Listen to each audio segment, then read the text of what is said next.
What's going on? So, Paul Newman was considered for the role in Live and Let Die, the James Bond movie, which went to Roger Moore. I never knew that. Um, Paul Newman had that kind of vibe where he had style about him, and in some ways, when I say it was a Color Money when he was a precursor to Tom Cruise, Cool Hand Luke, he had all that cool snobby type of vibe, which would have worked. But I don't know about the James Bond thing. The James Bond thing, you gotta be kind of stiff and upper lip and be stiff and stoic. I don't know if he quite had that in him, but I will say this for him: the cat has swag and style about him.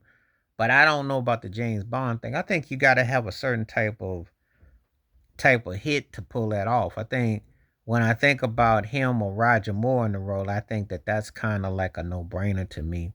I could be wrong, but I can't really see, it being anyone else. I mean, obviously Sean Connery, and you had others who did it. I just don't know if I could have seen Paul Newman doing it, but it would have been interesting because after Rate with Butch Cassidy and the Sundance Kid and some other movies he did would have been pretty cool.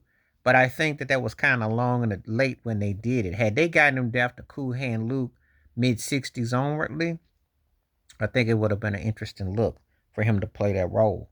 Um, because when you watch Paul Newman's movies, there was a style in there, but it didn't quite get to the full tilt. It's like certain actors um, didn't quite get that, and then his manner, his demeanor. It would have been interesting that they had have done it. It would have been interesting about how they would have done to kind of channel that, because I don't think that part actually got channeled.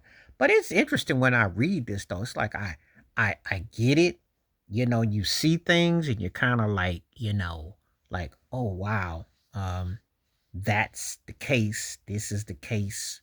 You know, but it just doesn't quite fully hit like that. It's kind of like you sometimes are amazed that someone has that kind of trajectory or that kind of vibe, and then yet when it happens, you're kind of off guard because you just didn't quite see it to emerge like that. So you're kind of taken for granted by it.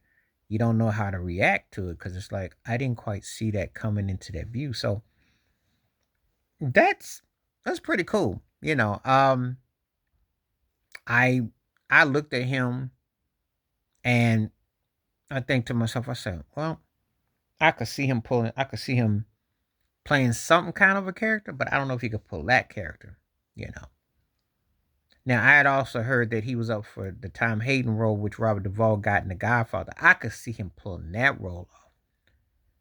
But to do James Bond, that would have been an interesting stretch, and it would have been interesting how they would have pulled that into gear.